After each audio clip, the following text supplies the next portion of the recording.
So making this video for to answer a question I think from that Michael Mellison posed on my Facebook post about my sense of the feeling in Vancouver, and I decided today. I've been staying in Coquitlam, which is fairly far to the east of downtown.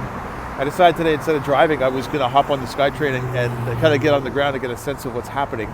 And I got off the SkyTrain, and my immediate sense is that, over the last couple of years, we have become like the frog in the boiling pot of water with the pandemic and the restrictions and the lockdowns.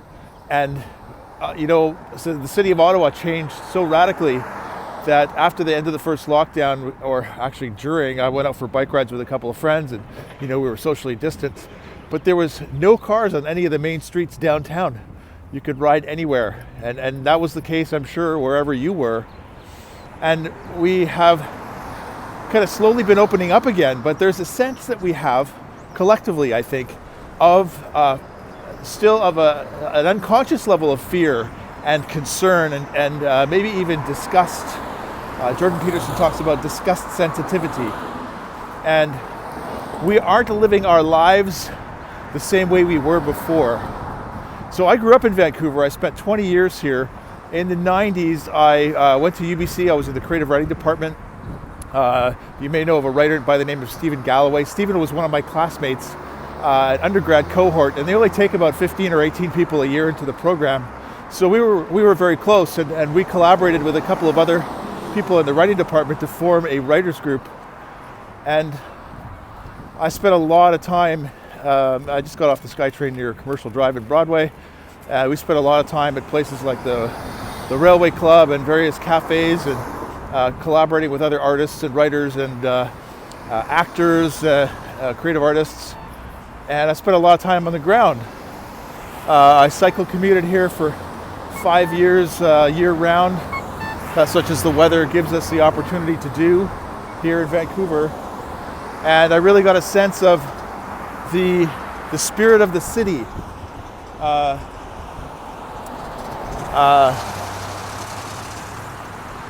It's called in the Roman concept of energy and spirit, it's called the genius loci, which is the spirit of the place. And the spirit of the place, Vancouver, such an incredible, beautiful city, one of the most beautiful cities in the world. And I absolutely loved it. It took a long time for me to grieve my departure from the city of Vancouver when I moved to Ottawa to be a dad and raise kids and, put on a suit and tie. I cut off my long hair, and it took me a long time to grieve that. And so this idea that I'm suggesting about, sort of the frog and the pot, what I'm seeing is, because I haven't been to Vancouver since before the pandemic, I'm seeing the strong demarcation, the difference between the spirit of the place here in Vancouver from what it was and what I remember it as and the way that it is now. And I feel like it's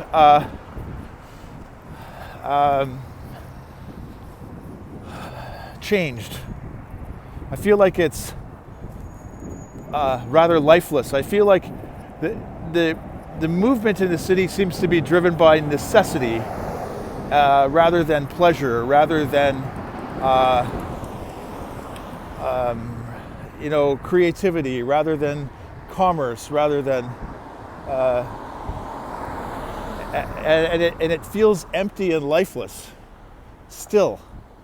Now, I really think that what we need is an ability to have a ritual, a ceremony, that this pandemic is over and that we're finished. And I know that there's a lot of people still concerned because we've become accustomed to this hyper vigilance, this hyper awareness of our need to protect ourselves from coronavirus.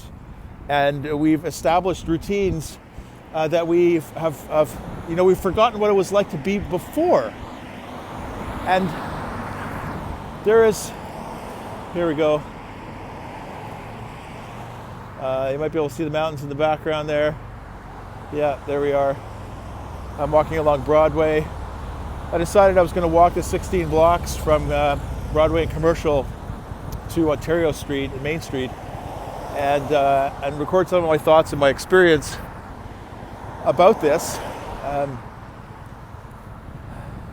There needs to be a ritual, right? Last night I visited friends of mine who I knew before I was married the first time, and they were gracious enough. At the time, I just finished university, wasn't financially self-sufficient, and they paid for a hotel room for us at the Keys in New West for us to celebrate our wedding night. And that was a ritual that marked something in time, rather than just have a ceremony and have a dinner and then go back to the same place where we lived as if nothing had happened. So I think collectively we need to have this ritual. We need to figure out a way that we can say this is over and that we're going to live with it, and do that collectively. And Justin Trudeau really missed an opportunity in Ottawa to give us that kind of closure and give us permission to get back to a normal life again. And at some point, if we don't have a collective ritual, we don't have a day that we all say, this is pandemic done, then we're going to continue to have a very wide range of conflicting experiences and beliefs about how we should move through the world. Do we continue Vancouver passports for restaurants are still required, although in coffee shops it's not an issue. How you doing? In Ottawa, they've lifted those restrictions, and capacity limits are lifted as well. And so we're all gonna, if we don't have that demarcation, some sort of authority or some sort of almost religious ceremony, that we can allow ourselves to accept that we're gonna move on from this, then we're not going to. Now, we're in the mid stage of the pandemic. So I read a terrific book called Apollo's Arrow by Nicholas Christakis. Christakis is the Sterling professor at Yale. He's a medical doctor and a sociologist, and he's studied viral contagion, not just virus like disease, but viral contagious like culture, and how culture is contagious. And one of his breakout or sort of really core pieces that they figured out in their mapping of a very large and consistent data set is that things like obesity are contagious. That sounds weird, right? But we know that yawning is contagious. We know that, very sadly, that suicide has a contagion factor. There are copycat suicides. There's a place in Japan where people go to die. There's bridges where people, in clusters of time,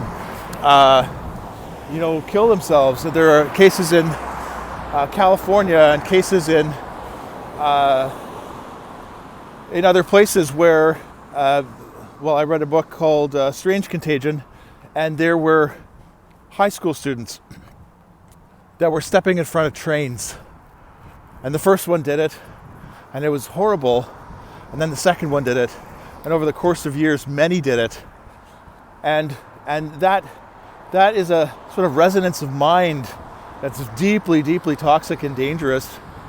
And we have a different type of contagion now in our society. It's a contagion of pessimism and fear and disgust, sensitivity and revulsion. And what happened, according to Christakis, through centuries of plague passing through Europe was fairly consistent in 3 stages. So there's the first onset of the pandemic, which was what our lockdowns were and all of our protocols, and we were suddenly in fear and spraying our boxes of groceries in bags. And I remember going out and I was just terrified, stripping down at the door, coming in, bagging up the clothes. We had no idea what the impact of the pandemic was going to be. and the case fatality rate, and it was very deeply troubling. And now we're in the middle stage of the pandemic. And the middle stage is characterized by othering. And, there are people who want to get back to life and who are willing to take risks. And then there are people who have become very, very sensitized and fearful. And those are small segments of the population. At least they start that way. So we could talk about what was that?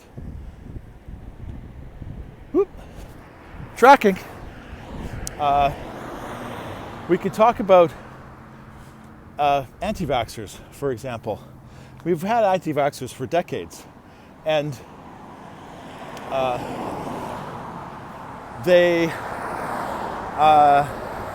follow a certain pattern, let's say, of consuming misinformation, and they weren't really dangerous before. We were starting to see some cases where there were measles outbreak again because there wasn't enough herd immunity to protect from measles, so it began to spread in small clusters.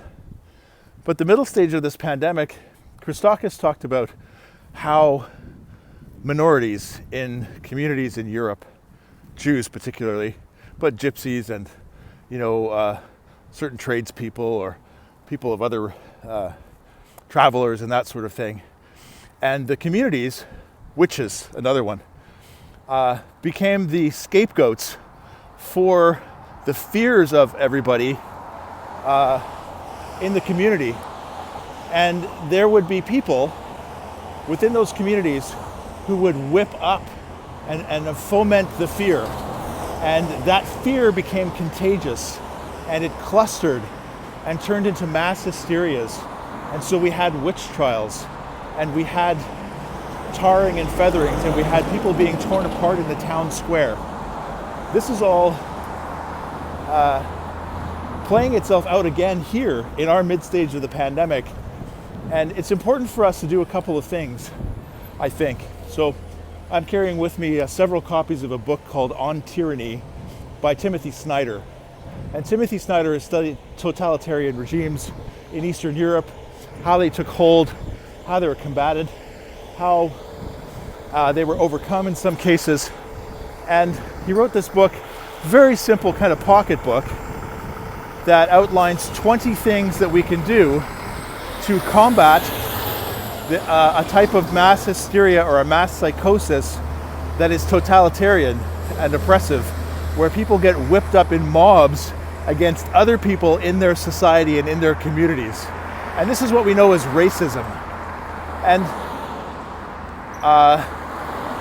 race is an excuse for this, but we're doing it now. This was writ large when the truckers came to Ottawa. They were the other. They were the people who were pushing back and threatening a sense of security that people who have a high disgust sensitivity are exhibiting at the level of fear. So those people creating contagion of fear and anger and revulsion in large groups.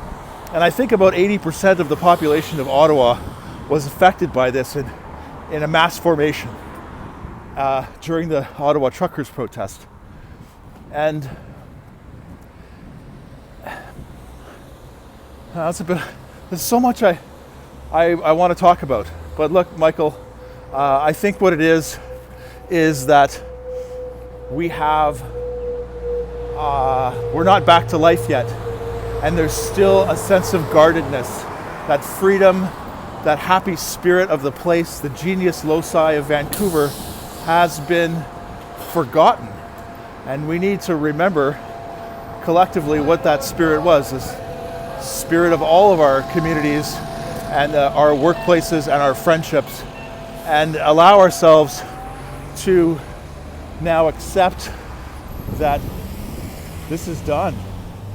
It's finished.